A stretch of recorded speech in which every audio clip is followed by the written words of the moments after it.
শুক্রবার মানেই সায়ন্তনের গল্প, সাথে মুনমুনের হাতের কাজ। ফুল তৈরির সাথে সাথে দেখে নিন, শুনে একটা সুন্দর গল্প, সরজিৎ ঘোষের লেখা। সকাল থেকেই চলছিল রান্নার তোড়জোড়। রবিবার মানেই খাওয়া দাওয়া একটু ভালোই হয় বাড়িতে। তবে আজ শুধু রবিবার নয়, দীর্ঘদিন পর প্রিয়তোষের বাল্যবন্ধু অনিমেষ এসেছে তার বাড়িতে। সেই কলেজ জীবন থেকে একসঙ্গে কাটানো দুজনের, তারপর চাকরির সূত্রে ছন্নছাড়া হয়ে যাওয়া। কবে যে লাস্ট দেখা হয়েছিল মনে নেই। অবশ্য দুজনেই যদি কলকাতার বাইরে থাকেন, কি করে দেখা সাক্ষাৎ হবে? ফোনে মাঝে মধ্যে কথা হতো, তারপর আর দীর্ঘদিন দেখা সাক্ষাৎ হয়নি দুজনেরই। কেউ কারো খবর যে রাখবে সে সময়ই বা কোথায়? অথচ এক সময় কত বন্ধুত্বই ছিল দুজনের। বহু বছর পর পুজোর ছুটিতে কলকাতার বাড়িতে ফিরেছে অনিমেষ। চাকরি সূত্রে ব্যাঙ্গালোরে থাকে। তারপর ওখানেই ফ্ল্যাট কিনে নেওয়া, ছেলে মেয়েদের পড়াশোনা সবই ওখানে। অনিমেষের মেয়েরও বিয়ে হয়ে গেছে, ছেলেও ভালো জব করে। অনিমেষের সুখের সংসার। প্রিয়তোষও ব্যাংকে জব করার দরুন নানান জায়গায় থাকতে হয়েছে। তবে চাকরির শেষ বয়সে এসে কলকাতায় ট্রান্সফার। বর্তমানে ঢাকুরিয়ায় ব্রাঞ্চে আছেন। চাকরি আছে আর মাত্র 1 বছর। হঠাৎ করেই আবার দুই বন্ধুর যোগাযোগ হয়েছে। চা খেতে খেতে গল্প জমিয়েছে দুজনেরই। অনিমেষ হাসতে হাসতে বললেন, ভাবা যায় আজ কত বছর পর আমাদের দেখা। প্রিয়তোষ চায়ে চুমুক দিয়ে কাপটা প্লেটের ওপর রেখে খবরের কাগজ টেনে নিয়ে বললেন, আমি তো কোনোদিন ভাবিনি তোর সঙ্গে আবার এত বছর পর দেখা হবে। এতদিন ফেসবুকে আছি, তোকে কেন যে খুঁজে পাইনি নিজেও জানি না। আমিও সার্চ করেছি রে এর আগে বহুবার। পরশুদিন ফেসবুকে হঠাৎ করে তোর নামটা দেখেই চমকে গেলাম। ভাবলাম সেই প্রিয়তোষ নয় তো। ছবি দেখে আর ভুল হয়নি, দিলাম একটা রিকোয়েস্ট ঢুকে। জানিস, তোর ছবি দেখে প্রথমটা আমিও চিনতে পারিনি। শেষমেশ তাহলে দেখা হলো আমাদের। ততক্ষণে হাতের কাজ শেষে আরতি টেবিলের দিকে হাতের কাছে আরতি এসে যোগ দেয় কায়ের টেবিলে। আরতি মানে প্রিয়তোষের স্ত্রী। অনিমেষ আরতির দিকে তাকে জিজ্ঞাসা করেন, কী এত কাজ করছেন বলুন তো? কোথায় একটু গল্প টল্প করবেন? আরতি মৃদু উত্তর দেয়, সেই জন্যই তো বসে বললাম আড্ডায়। বেশ করেছেন, কেমন আছেন বলুন? ভালো আছি। তা তোমরা তো সকাল সকাল আসার কথা ছিল, এত লেট করলে কেন? আর বলেন কেন, কতদিন পর কলকাতায় ফিরেছি, সে নানান কাজ। বাড়ির সবাইকে নিয়ে আসলে কিন্তু ভালোই করতো। আসবো। একবার তো এসে আর আসা শেষ হয় না। পরের বার যখন আসবো একেবারে সপরিবারে চলে আসবো। প্রিয়তোষ খবরের কাগজটা চোখটা সরিয়ে ঘড়ির দিয়ে তাকিয়ে বলেন, আরতি তুমি তাড়াতাড়ি লাঞ্চের ব্যবস্থা করো তো, অনেক বেলা হয়ে গেছে। অনিমেষ অবশ্য টাইমে খায়। একদিন বন্ধুর বাড়িতে এসে লেট করে খেলে আমার দোষ কী?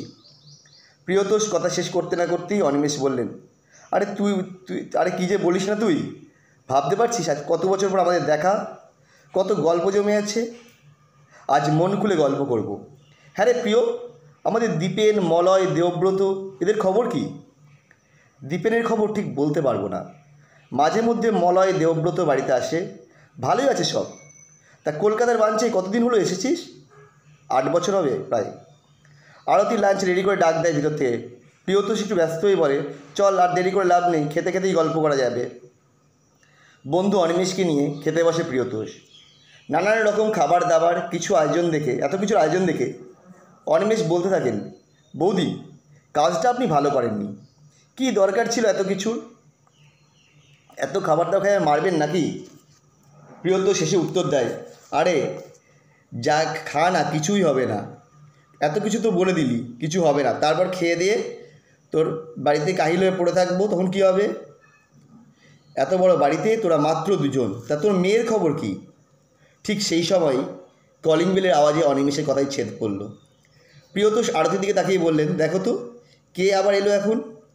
আরতি দরজা খুলতেই প্রিয়তোষ অবাক চোখে তাকিয়ে বলে, আরে তোদের তো সন্ধ্যের দিকে আসার কথা, তো এখনই চলে এলি? আর বলো না, তোমার নাতি অস্থির করে তুলেছে দাদুন করে, তাই না এসে আর পারি। কথাটা বলেই দইয়ের হাঁড়িটা আরতির হাতে ধরিয়ে দিল। দই তো ছিল ফ্রিজে, আবার এতটা দই আনার কী দরকার ছিল? এদিকে ছোট বাচ্চাটি দাদুন বলে দৌড়ে এসে প্রিয়তোষের গলা জড়িয়ে ধরে কোলে বসে পড়ল। অনিমেষ বুটা কুচকে প্রিয়তোষকে জিজ্ঞাসা করলো, নাতি ঠিক বললাম তো? প্রিয়তোষ নাতি আরও একটু বুকের কাছে টেনে নিয়ে বললেন, হ্যাঁ রে, আমার একমাত্র আদরের ধন। দেখতে দেখতে তো একদম সাহেবের মতো।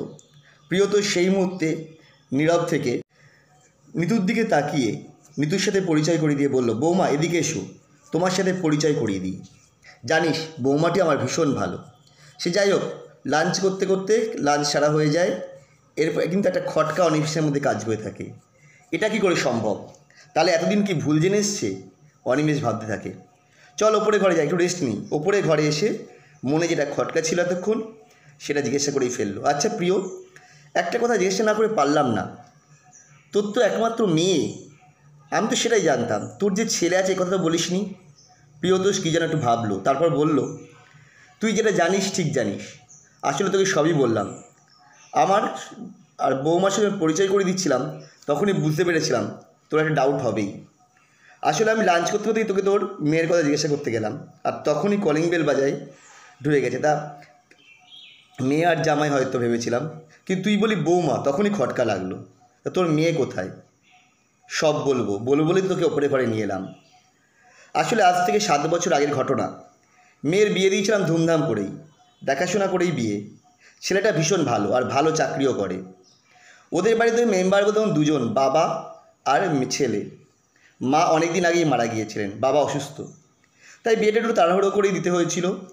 কিন্তু বিয়ের 2 মাস পরেই ছেলেটির মানে আমার জামাইয়ের বাবাও মারা গেলেন। তারপর থেকে সবই ঠিকঠাক চলছিল। হঠাৎ কোথা থেকে চলে এলো একদিন খারাপ দিন। আমার মেয়েও আমাদের ছেড়ে চলে গেল। এমন কথা শুনে অনিমেষ হকচকে উঠল। মানে কি বলছিস সব? হ্যাঁ, আমরা সবাই তোকে নার্সিংহোমে ওয়েট করছি, ওটিতে সিজার চলছে। কিছুক্ষণ পর আমাদের ওটির সামনে যেতে বললো, ছুটে যাই। যেটা ফুটফুটে ছোট্ট শিশু মিলির ছেলে হয়েছে। ভীষণ আনন্দের খবর। মা ও বাচ্চা দুজনেই সুস্থ থেকে বাড়ি এলাম। কিন্তু সেদিন রাত থেকেই মিলির শরীরের কন্ডিশন আরও খারাপ হলো। 2 দিনের মাথায় মিলি মারা গেল। এরপর আমরা দিশেহারা, তোর বৌদি অসুস্থ, একমাত্র ঈশ্বরই জানে কীভাবে আমি কাটিয়েছি। জামাই ভীষণ ভালো, আমাদের আগলে রাখত। আমি নিজেই আয়া ঠিক করে দিলাম। সপ্তাহে 2-3 আমরা গিয়ে বাচ্চাটাকে দেখে আসতাম, কিন্তু মুখের দিকে তাকাতে পারতাম না। 6 মাস কেটে গেল। তারপরে তোর বৌদি আর আমি একদিন গিয়ে বললাম যে বাচ্চাটার সারা জীবন পড়ে আছে, ছোট বাচ্চা, তুমি সামলাবে কী করে? দেখো, আমি তো মেয়েকে হারিয়েছি, তাই হাজার চেষ্টা করেও মেয়েকে ফিরিয়ে আনতে পারবো না। আমরা আজ একটি প্রস্তাব নিয়ে এসেছি। শুনে বললো, হ্যাঁ বলুন। আমরা তোমায় বিয়ে দিতে চাই। বলল, না না, এ কখনোই সম্ভব নয়, মিলি কষ্ট পাবে। আচ্ছা, গল্পের বাকি পার্টটা আমরা পরের ভিডিওটাতে তোমাদের শোনাবো।